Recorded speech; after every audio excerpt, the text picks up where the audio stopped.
أنكما دنبينتي شركي أولم balansinaa in luudka qoowma luudka ayaa la kasoo gabooway khamiista la sadhaafay magaalada Barlington ee gobolka Vermont ee wadanka Mareykanka.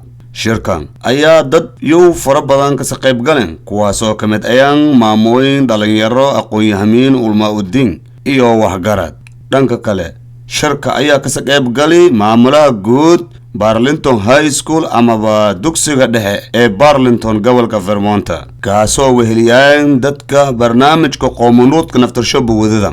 dadweynaha Soomaaliyeed oo muslimiinta ayaa iyo dadkaneeto hadaba madaga iska galeen ayadoo barnaamijkaasay meelas la wada dood fara badan ka dhaliyeen taasoo ka tilmaameen sidii wararasho horay baahay oo san ka sheegeen telefishinka Somali Bantu TV in ayaga ku soo horjeedaan barnaamijka kan asaga arrimahaas qoowma luudku ma ogolo diintayna ma ogolo kala tagayna ma ogoliyo diintayna hadduu koron ana arrintaas inoogaayno ka dhaafo kaasa kuwasin kareen.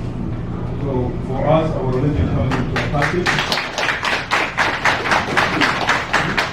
adaba aragti kala duwan ayaa shalqawaan lamada dhina kaasoo dadka muslimiinta qawan batatan barnaamijka kakan in ayaga san dhawaay korayna halka iskuulka ama barnaamijkan dadka wadadan ayaa qawan sidii ayaga dadkan ka gada lahaayeen ama ka dhaadhacsi lahaayeen barnaamijka kan asaga ayo. maamulaha iskuulka ayaa sharaxaad ka bixiyay barnaamijka kan asaga may sheegay ma aha barnaamijka kan asaga in aruurtiin oo iskuulaadka lanka dhikoy balse waa sharci dawladda saddeedii oo midabta koorka dadka qaarsho oo la ka midabta kooroy sidii ayaga lanka ilaaliyo taasoo xaquuqtiyo ayaga lanka sahoy may kamid sharcigan kootib ay dhagangeliyay dawladana may dhaqangeliday arday may jirtay ama caruur may jirtay oo caruurada kala ka forjayaan ama ka midabta koorayaan mitalan ayagoo ka dhahayaan midowyo oo xunka hortay ka dheeraw taasoo dastuurka oo inuu ogolaadeen in qofkaasay la midabta kooro.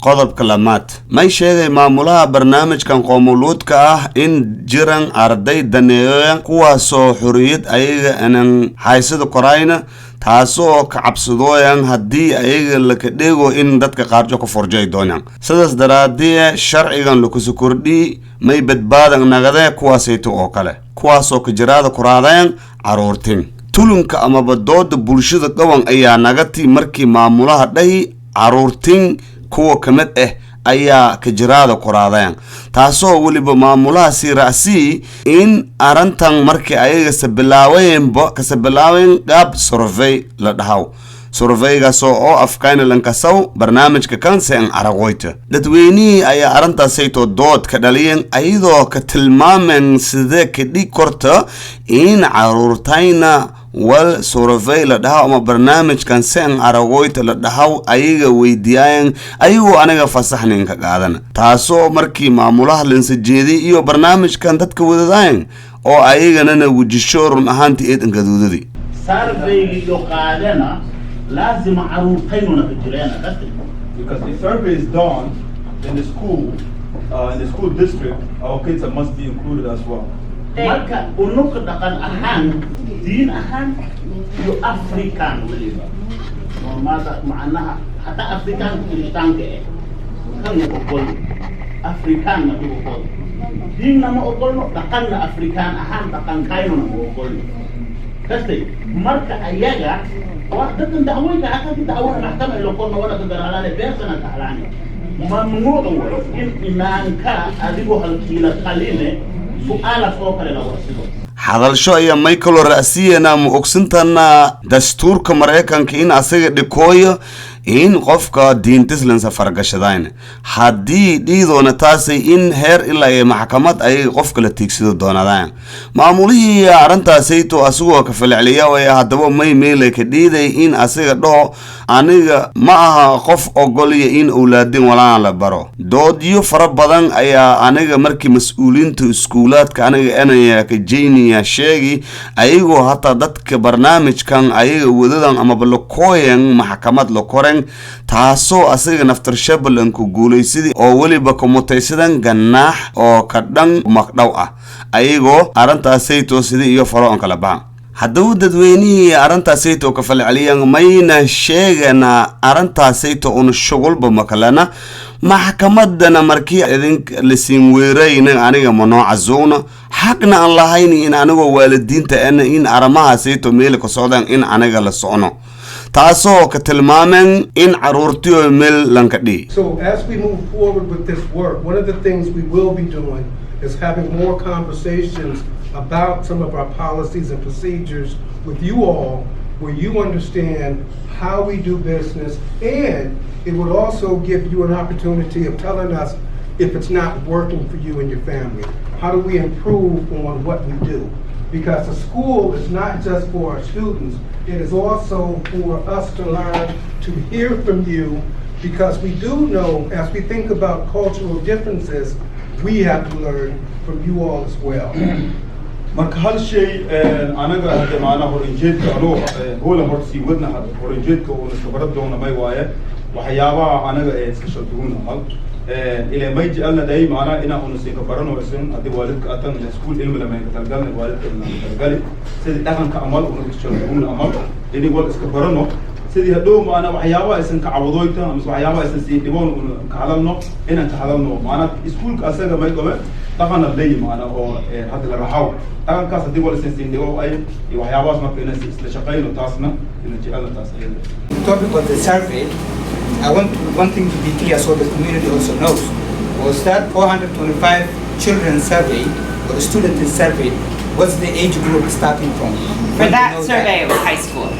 For that survey, it was high school. It was only high school, right? Yes, So that I wanted to know that. Farbo wala tan isang arday survey ng field. Survey of kin wiki adel mo gaine. O adun to hain ki A. Mel da zodo mata karta kung inan sanjira ng wiki mata karta am dom ki bi karta inan of kin wal wiki na ogano. Ang sualan wiki na may farbo wala tan isang das high school as alkay. we're going to make sure you have a chance to opt out. That means you say, my child cannot take this survey. You have the right to do that. The most recent survey that was taken, you have the right to do that. So we're going to work on that. That's one of the things as a next step that we're going to ensure from this meeting. fursad may siin datay maaragtay oo hadii lacala hor injeedka hadii lacala survey iskuulka suubiyow ina anaga maaragtay turjumaanada iskuulka la hariirno kadibna aysan siin weeran hadii ilmo qayb qaadan rabaan iyo hadii qayb qaad rabayna taas siyaana sindaan hadaan rabayna ina ilmo qayb qaadan dhax kartaan maraw inaan keenay qayb qaado taas hor injeedka suubiyo doona. Nobody is above the law. We got that. And you guys are just doing your job as a school district. And we respect to that.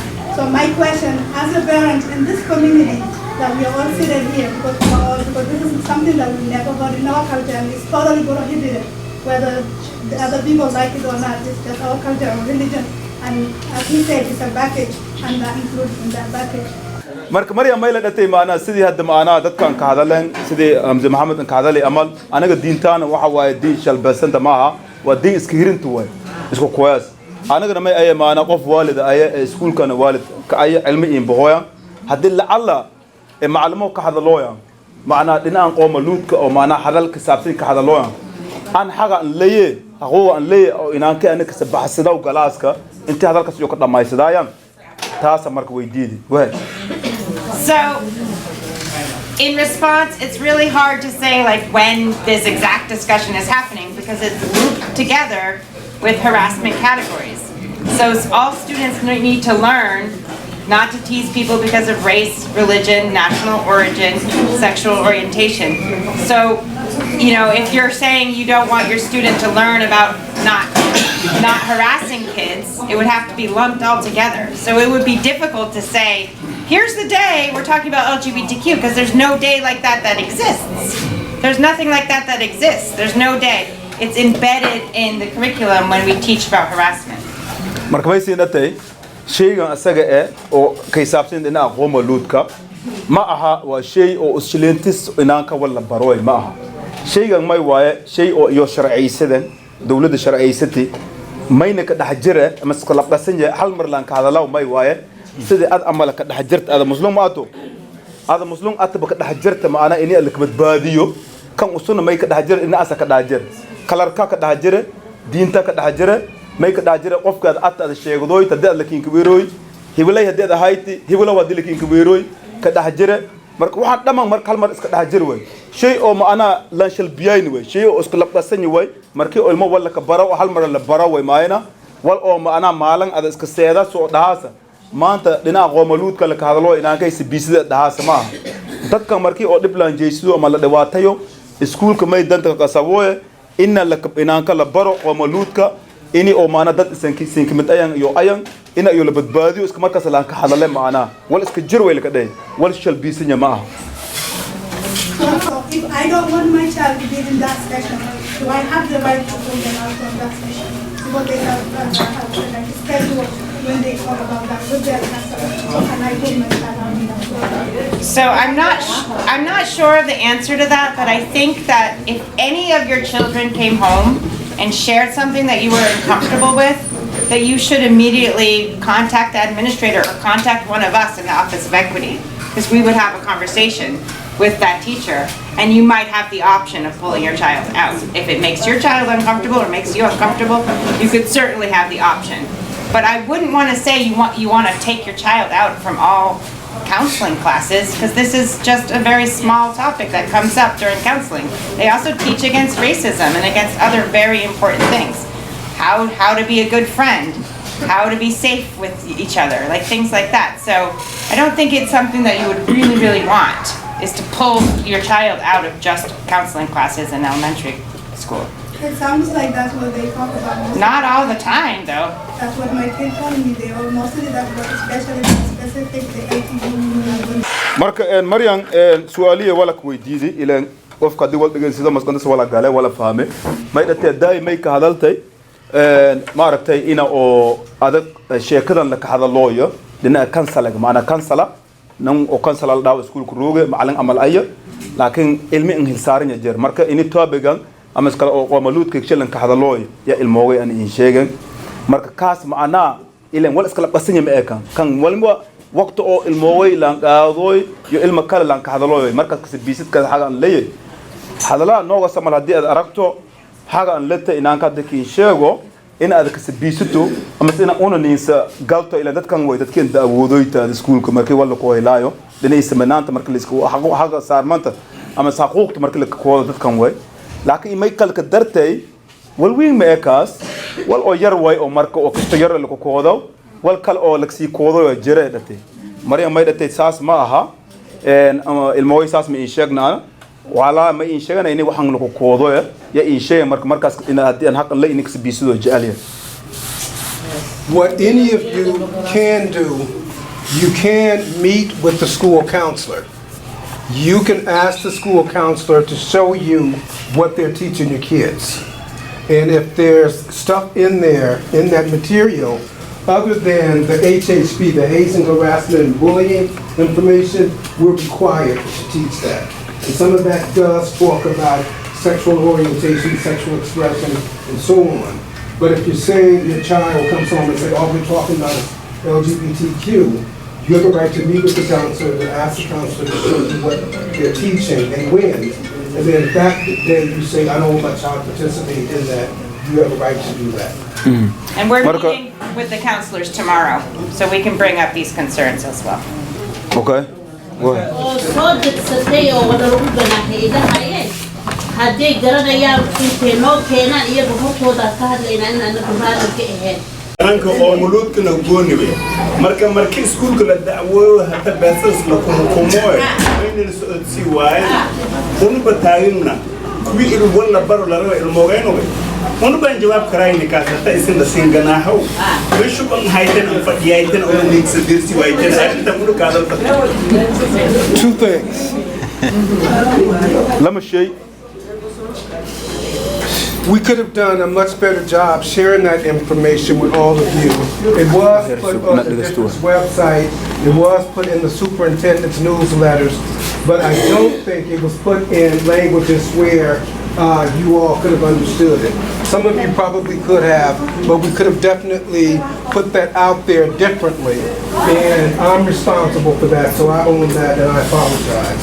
But that could have been, even if that was part of a conversation with the Department of Justice, what they told us is that we weren't keeping those students safe. So even if we had talked about it, the bottom line is they said we weren't keeping those students safe.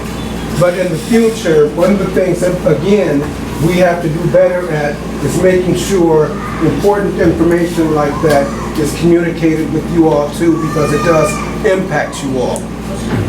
marka mayday horta mayday kaas horta meel kasta ka dhaajiray hadalkaas asaga iskuulka website ka jiray news ka dhaajiray laakiin luqad isan ka saasan una masin ka sadarna maana ila turjumaano in la sin ka sadarna isan ka faangnan taas ahay today kaasna qalad aan iska leeyahay day hatta laakiin haddii isan dagaaltignan dadka la dagaaltignan mayday mangmalayaw ini oo maaragtay oo hadda anaga wal bedel ku soo biilahay ila mayni sheegana in dadkan qoladaas oo qoowma luudka ayaan ini on maaragtay iska markaas amaansho on sugoyna ya ayaga ni sheega maana ini oo maana ilmo gelin oo onaga dadkan siyoyna taas ahayd tii oo ni sheega lacag kasta ee ku baxdo ilmaheen waa u guri lahayd sayidka leedigana anagana maxkamada waa tagi leh waa dacweyn leh intii arrimahan dhicin ayaa noo soo batigi lahayd.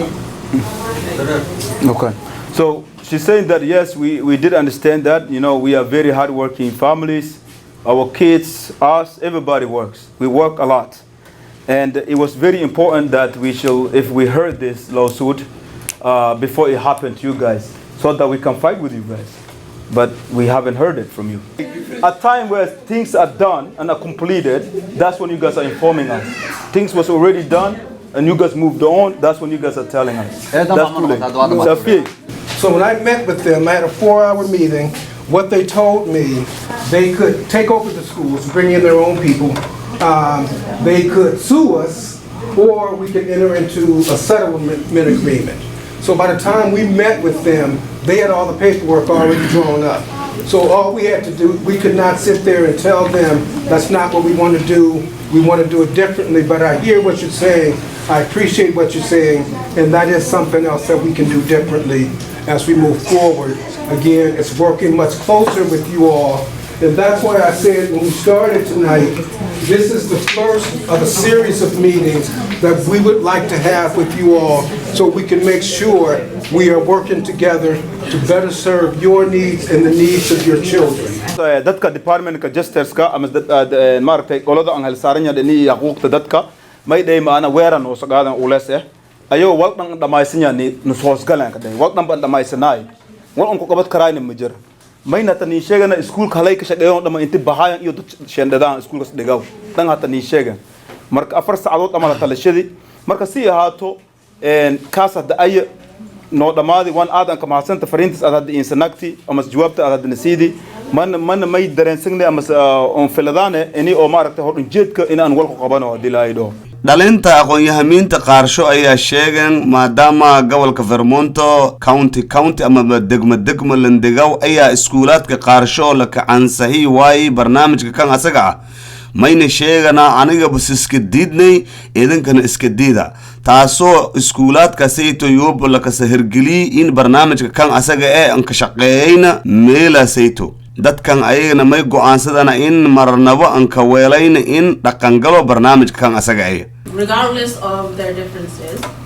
So most recently, Essex, I know all districts are different.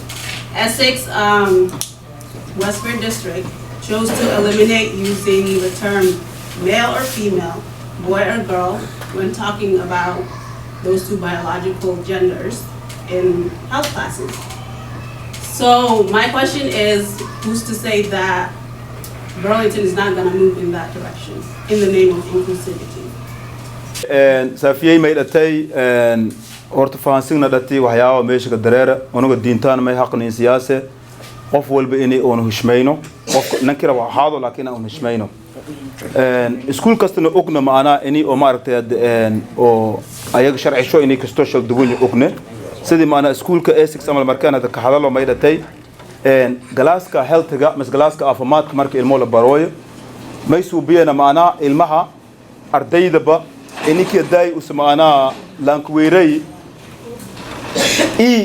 ama uso lankuweeray in la bedeli ba maana usnamba la bedeli oo lankuweer karaayna kaas ba lankuweer karaayna iyo amal ina la dhaho maana magac iyo on lahayn in la kuwiro taas bedelan marka may dhatay hadii iskuulkaas saas nagadi iskuulkan Burlington ula jeedidisna marka may ay kreebe maana in iyo kaas la saan dhamaadan sharciga sadega dareera ama iska bilaawadi in iskuulkan Burlington saan dhamaadaw walnik shekarta amal su'aalak weydiid go ahead.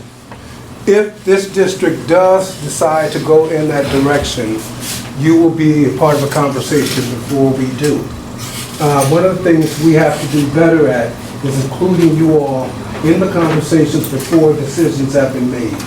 So I know in the past we have made decisions that have impacted you, your families, your students, and the decision was made before you were notified. So if this district goes in that direction, we will definitely notify you. There will be meetings and conversations. Hadilla Allah iskuulka oo maana asagana oo lamid nagado ama sraban ini oo sharciga asaga ka dareer iyo inta sheena may la sindahay maana isan ogaala san sinday inta sharciga san dhiinaba saan amal shira la sin ku kulmiye isana ka mid nagadaasan iska markaas waxyaabo la ka hadalooyo ka mid nagadaasan jawaab ka biisadaasan arintaas ka mid nagadaasan marka waxyaabo oo horaan dhiya jire oo isan maana la sin ka sheegna oo go'aan la ka deeri laakiin may rajeeyoyna haddii lacalla iskuulkaas way suubiyo kan oo go'aanka deero in suubiyo intaan suubana shirkaas oo iskuulka lagu qabado in iskuulo dhan la qabado waalidiin dhan la qabado isagna kamid naga doontan isagna maana arintaas ka biisid doontan la siinday wal oo maana oo dhaawa isan siin deeri ama dhaawa un siin deersan jira wala san ka faraasanayn dhii maartay ilmoogan way la ku suubiyo amal laakiin tan go'aan isan la socdaasan naga doonyan la siinday isku soo duuduubo barnaamijkaneeto on kama dambeyntii ayaa an agya barnaamij dawladda higshaysa ka bay in sidaasayto ka dhaqangalow kaasoo dadweynaha weli barnaamijka kan asaga mid madow on ka dhex jira may sheegana lama shay ayaa dadkan iska dhex darooyan kow may dhehena aniga barnaamijka kan asaga caruurtan ayaa ka badbaadiyoyna maadaama dad afrikaan idinka atan la kiyaabe ilmo cadaanka in ilmooyinka midabta kooran lama barnaamijka qoomuluudka dadka jecelyan ina ayaga nagadan ayaa badbaado ayagana ay horta waxaad tiraahdaa waad ku mahadsantihiin waqtigiina waxaa weeye aad baad ugu mahadsantihiin. I appreciate all your time for coming. dadkan haddii meel iskugu imaado waqti wada jooga inay isfahmaan wax isku fahmaana fiican.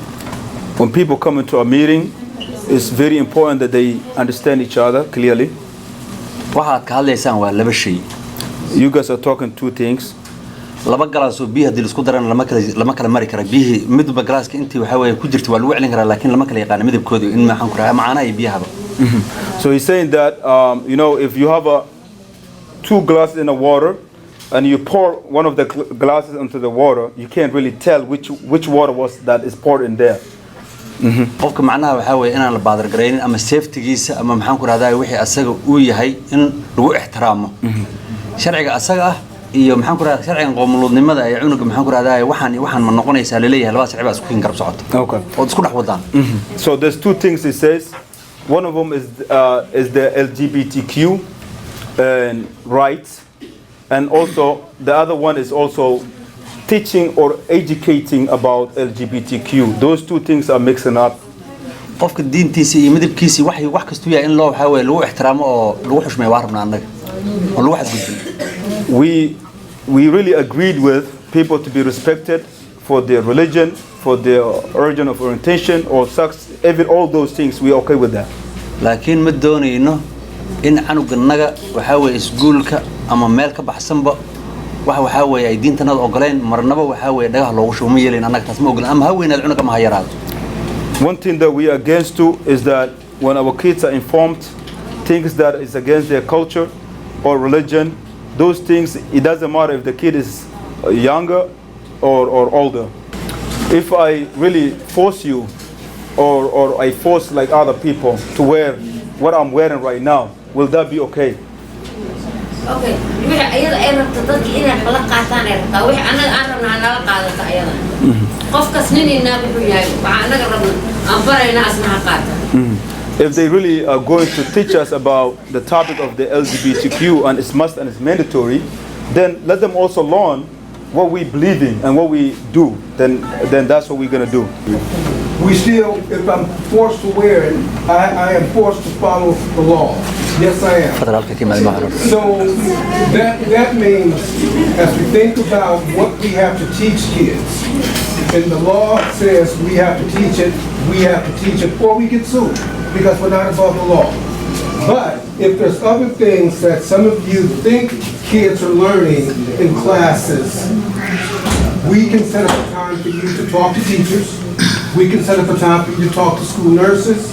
We can do, this is the first a series of meetings that we would like to have with you. I think one of the big challenges we all have is misinformation. Because I think a lot of people think we are forcing this down kids' throats, and we are not. We are teaching kids how to be gay. We are teaching kids all this stuff, and we're not. That is not what's happening at all. He says that I appreciate you and your team, including myself.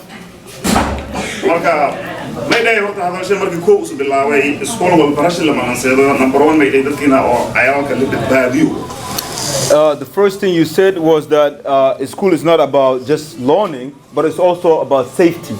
The beginning. And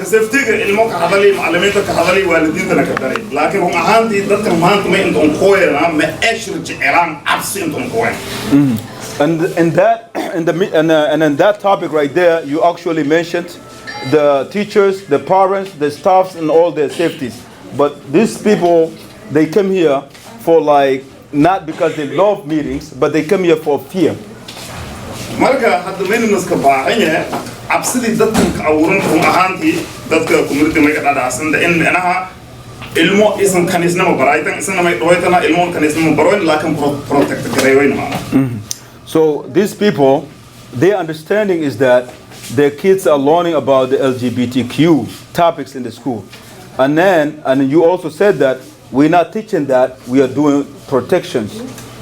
Marka sidee horlanka dareere iskoolka may kala qabad koro oo education ahaan oo community ina mudookan ka jira salanka dhaxsaaray ina aan dareere may kala iskoolka ina resource ma dadka inferior ila anta ninkasta dhirfanya laga beemayn ninka ganacsiga aan ka baawan meel aqo. Yes. So